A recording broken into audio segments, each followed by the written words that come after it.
I walked in the door and I heard you doing your little rehearsal, and I got chills. I did get chills. Did you really? I did. It was a nice. Was it from our playing or from the temperature in this room? Well, mostly the playing. No, it really was. I mean, your voice is Sound okay? Oh, spectacular. thank you very much. Good. How do you maintain that, if not strengthen it over the years? You actually do strengthen it over the years if you, if you kind of look after it but kind of ignore it at the same time. It's almost a fine line between the two. If you think too much about it, it'll go away. If you think too little about it, it'll go away. But just from doing it, and fear, those two factors help a lot. Yeah. Okay, let's talk about fear, because I would be fearful hosting this awards gala. This is huge. I hear Gene Simmons is going to be here tonight, not to mention, I'm going to say J.D. Roberts, just for old time's sake. Yeah. And, the others being inducted. And you've hosted these events before. Is this nerve-wracking at all to you, or do you care? Is it just a happy, fun event? I look at it like it's a fun event. Yeah. There are things that they'll probably be more forgiving to me, Alyssa, than they would maybe to someone else, because they know that I'm just a musician and just learning how to read and tie my shoes and that sort of thing. No, they basically just want, it's a music event, and so people understand that musicians, they let you screw up in some ways, as long as you try to keep the music strong and keep the chills coming.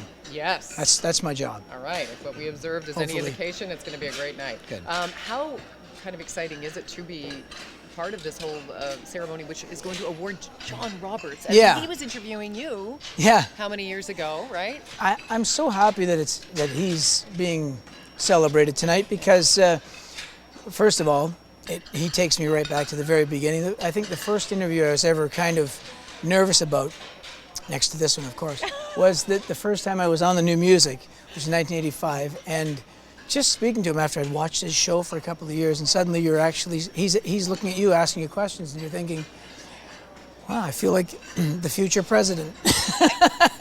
True, indeed. He had a very good show, very insightful show, and that's been what his career has been based on. The other part that I like is that he has come out and seen Styx a couple of times in the last few years. One time, especially in Washington, we had a good chance to gab after the show, and I'm so happy that his career has done so well, and he was a fan of what we were doing, so that was great. Kidding. Now, how is this whole ride going for you? I mean, you've never slowed down, you've never stopped, you've never kind of taken some time, as far as I can tell. No. You've always been in the spotlight and just kind of in different incarnations. Are you at the point now where it's just a lot of fun? It kind of always was. The difference now is that being with a classic rock band that have such a rich treasure trove of hit songs, in some ways you can enjoy it a lot more, because the pressure to do that again is not as tough as it was. Having said that, we had to record 3 songs for Rock Band last week, and the Guitar Hero Rock Band, and that was tough to do, but it sounds great, and so there are challenges. We did get to the top 5 with a cover we did of I Am the Walrus, and A Criminal Mind now has a second life as a Styx song. So those are all good things. And so the challenges are still there, but the challenges come from trying to get it right every single night and trying to improve on what you've done in the past and build on it. See, that's amazing to me. I would think that, we consider you a pop legend, that you would even think that you need to do better, but I guess that's what keeps it fresh. It's never 100% right. There are always things in your mind that could be better. And because of that, you try to bring those things onto stage the next night, and that's why you should not get bored of singing the same song over and over, because it's a different song every single night, really, if you really are trying to make it mean something on that day. So there you go. So there you go. Now, this music week has been around for what, 20? We're trying to figure out the answer to that. Like 25, 26 years now? So imagine that, how many of these have you attended? And I imagine in very different capacities. Well, I think it's been around 25 years. You know what else has been around 25 years? What's that? Strange Animal.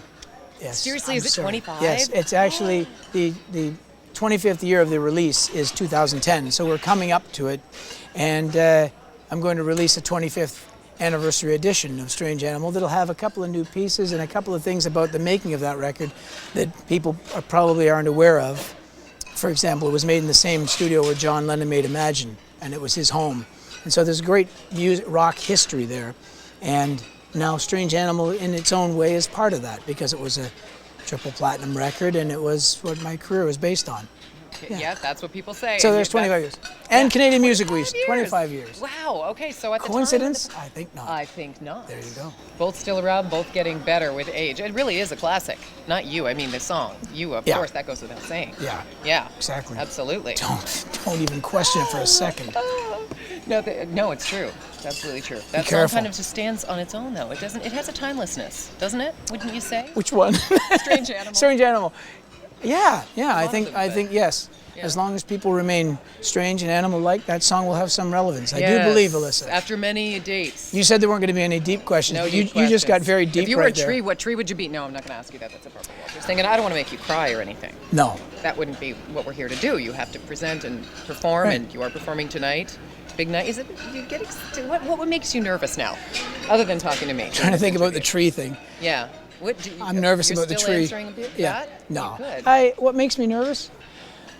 The moment that the teleprompters come on and I start playing around with the lines and seeing if I'm doing the right thing or not. Jeez. Yeah, because I'm in a room of people, like you said, that you're starting to make me think about it now. Oh no, I don't want to. Maybe No. Don't la. Okay, we won't think about that. Let's think about the kids out there who all Yeah. want to get into music. And the Yes. music, and the music industry has. I mean, gosh, I'm going to be spewing a bunch of cliches, all because they're true. Spew it away. has changed so much Yes, over the it past has. several years. Yep. What advice would you give? I know it's one of these questions you must always get, but it's pertinent, it's relevant, and I'm sure they would want to know from you. Is it a matter of diversifying now? Is it a matter of just sheer commitment?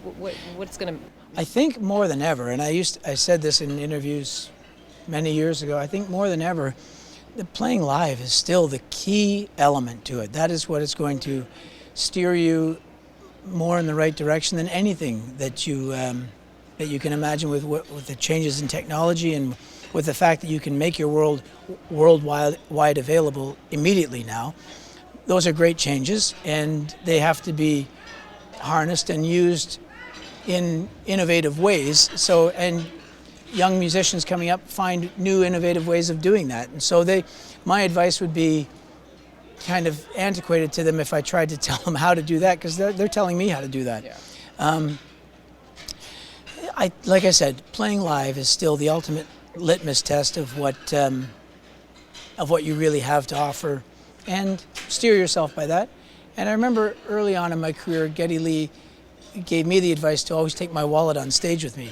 So I'll pass that along as well. It's just really good advice. That's very great practical advice. Anything. Look. Have you got it? Yeah. What pictures you got in there? Still got my money. Look at you. Thanks, Geddy. Why isn't he being inducted? Yeah. Oh, they probably already have. Pardon right? me? You'd like my wallet?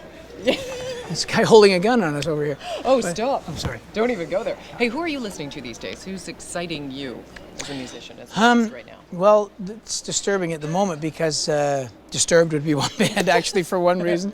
No, I'm liking a lot of black metal lately. Really? I like a lot of what's coming out of the Norwegian bands. I like Dimmu Borgir, and I like Opeth, and I find a lot of those bands are very innovative. But at the same time, I like Coldplay, and I like, but there are a lot of new things that I like. I like Keen, for example, keyboard-based thing. But some of that metal stuff is really getting me at the moment, and maybe it's just a phase I'm going through, because I never bought a sports car, and so there you go. Oh. And you'll see me medaling out on Strange Animal tonight. Tonight? Oh yeah. Sign of the Beast, baby. It's gonna happen. Sign of the Beast. Thank you so much for getting the big ol'. Oh, are we? Maybe because we did the Sign Get of the Beast, out. they're giving us the cut. Get I'm her sorry. out of here. I'll return this glass to whoever's going to drink from this tonight. eBay. That's a Gowan glass. Right There you are. Hopefully the Prime Minister, Gene Simmons, might drink from this glass tonight. That's it. Wow. And if so... Cheers to you, Gene.